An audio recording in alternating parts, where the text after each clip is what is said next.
जरासंध का उद्धार हो गया। यही के बाद दिग्विजय के बाद जब जगत गुरु के पद के पूजन की बात आई तो यहाँ पर जरासंध का पुत्र सहदेव ये खड़ा हो गया और इसने कहा भैया युधिष्ठिर, हम भगवान कृष्ण के नाम का प्रस्ताव रखते हैं कि इस सिंहासन पर पूजा भगवान कृष्ण की हो। क्यों?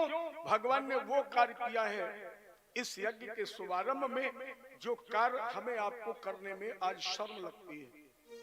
भगवान ने आगंतुकों के चरण धोए हैं, अर्थात जितने भी आगंतुक वहां आए भगवान ने जब चरण धोए तो उन सबके पूर्ण भगवान में ही प्रवेश कर गए। एक तो सबसे ज्यादा पुण्यात्मा परमात्मा ये है ही, और इसके बाद चरण धोए।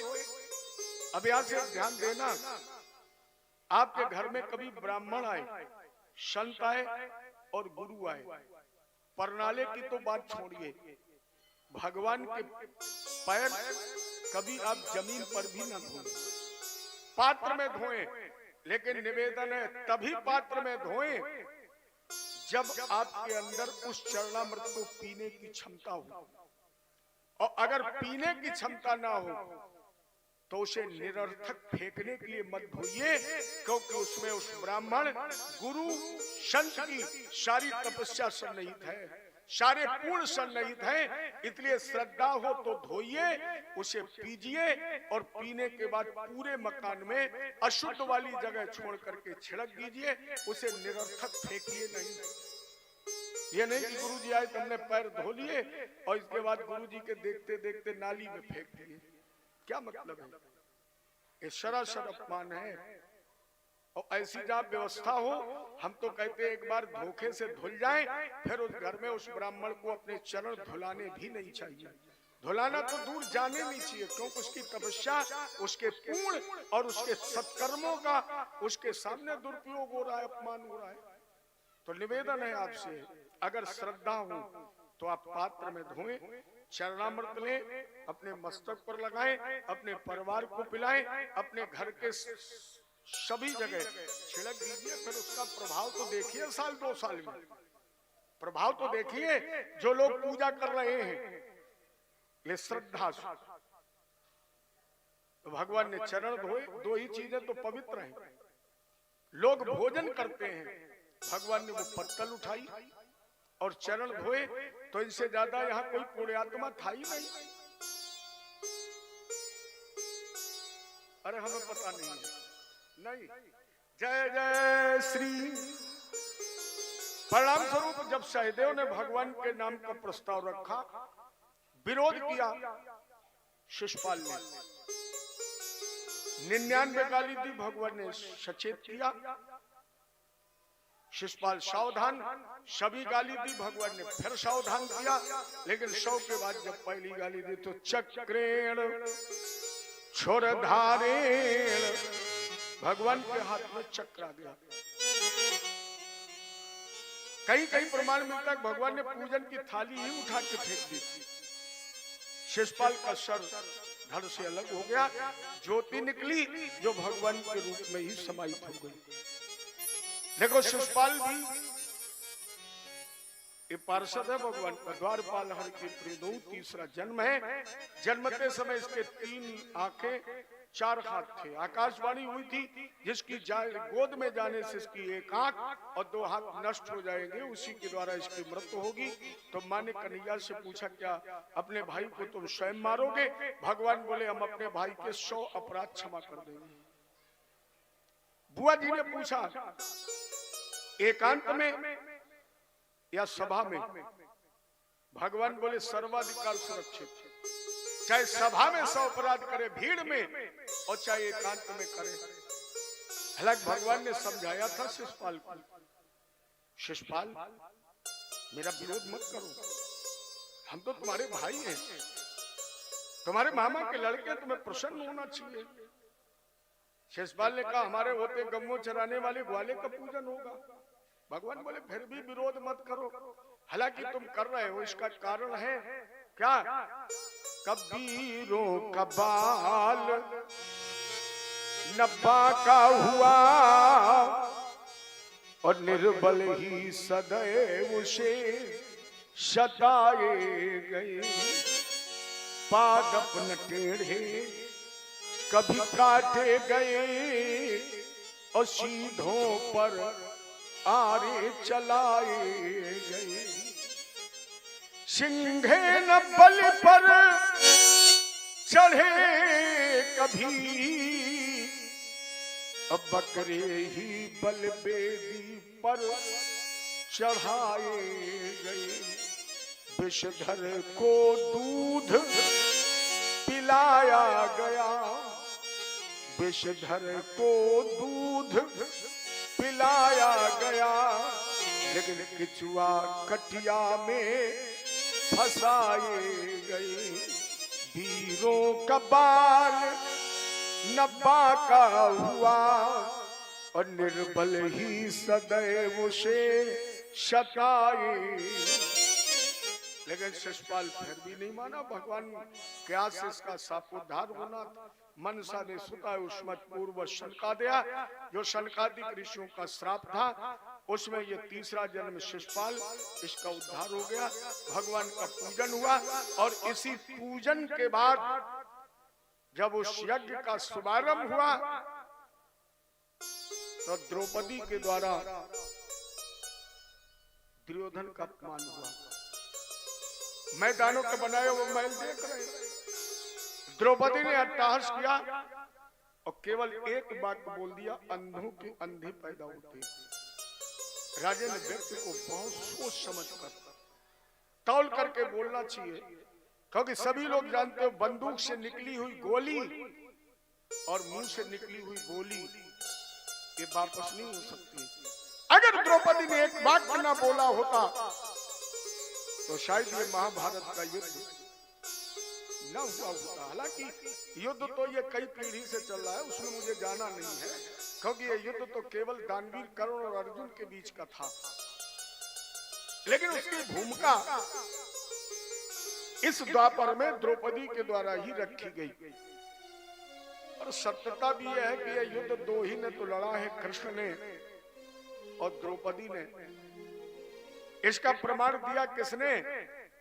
जैसे आजकल हम आप खाटू श्याम के नाम से पूछते हैं, उन्होंने ये कहा था कि इस युद्ध को किसने लड़ा, तो बोले केवल द्रौपदी ने और कृष्ण ने।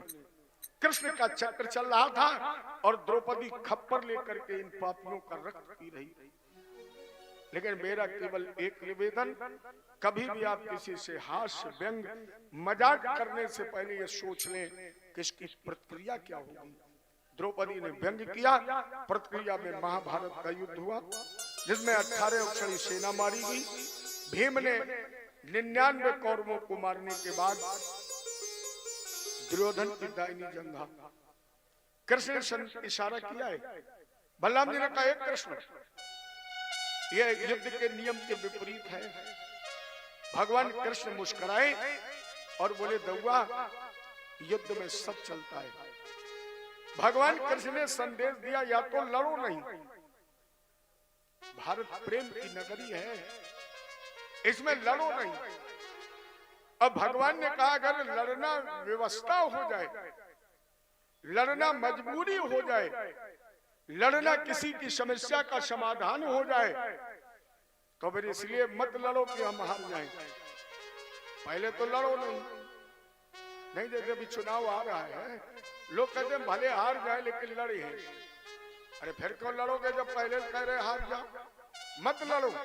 और अगर लड़े हो तो हारने के लिए मत लड़ो। भगवान ने कहा छल से, बल से, धन से एकमात्र लक्ष्य विजय, केवल जीतना। बलराम जी ने कहा तुम्हारे तो जो मन है सो करो, क्योंकि परम स्वतंत्र न सिर पर कोई, अब भावे मने करो तुम, जो तुम्हारी मर्जी करो, लेकिन मेरे होते हुए ये नहीं हो सकता है। जहां पर अनीत हो रही है हम उस स्थान को छोड़कर जा रहे हैं। और जैसे बलराम जी चले, भगवान कृष्ण ने कहा दौआ जा रहे हो जाओ, लेकिन जाने से पहले एक मिनट जरा अपने दुष्ट दुर्योधन से पूछ लो, क्या? बोले जो कभी नीत के मार्ग पर चला ही ना हो, जो धर्म करना जानता ही ना हो, जो न्याय करना न जानता हो, वो दूसरे से नीत, न्याय और धर्म की उम्मीद क्या कर सकता है?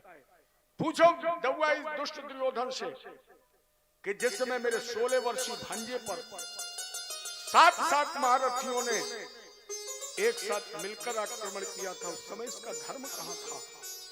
उस समय इसका नियम कहां था? उस समय इसका न्याय कहां था? जबकि युद्ध के सारे नियम पहले से तय थे और दुर्योधन ने एक एक नियम तोड़ दिया। इले दौआ जाने से पहले मेरा एक संदेश और सुन लो, शठम शाठ्यम समाचारी। भगवान कृष्ण ने कहा पहले सत को समझाओ, सत को मनाओ, न माने न समझे तो फिर सत को समझाने के लिए एक ही उपाय है। प्यारे वो जमाना अब नहीं रहा जब एक गाल पर कोई थप्पड़ मार दो तो मुंह घुमा दो।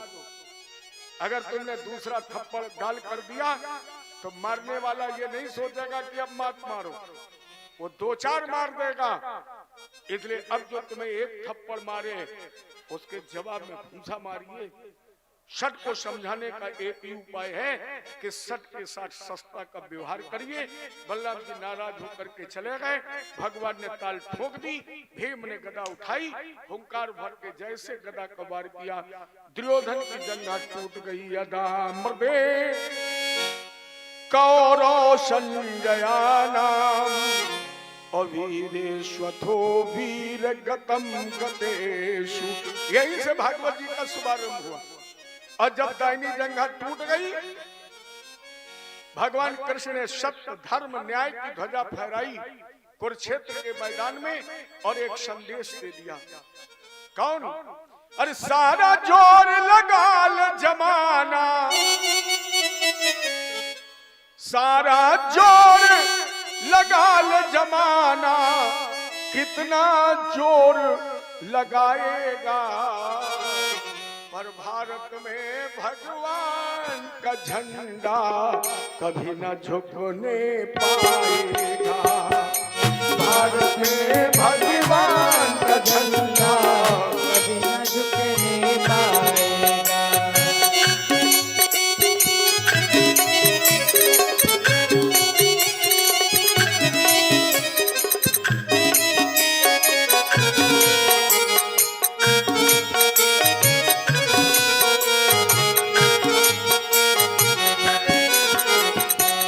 सारा जोर लगा जमाना,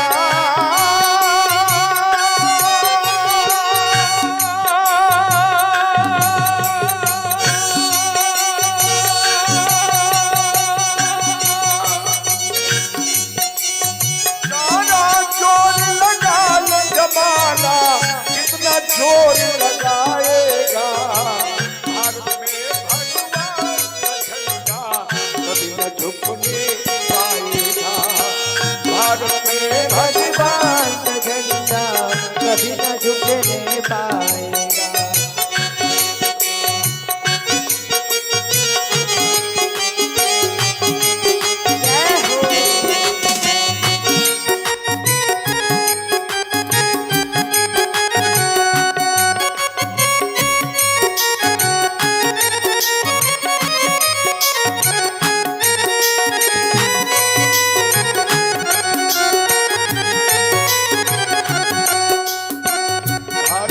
भगवान का झंडा सारा जोर लगा ले जमाना, कितना जोर लगाएगा। भारत में भगवान का झंडा न कभी झुका था, न कभी झुका है और न कभी झुकेगा। महाभारत के युद्ध से भगवान ने ये संदेश दिया।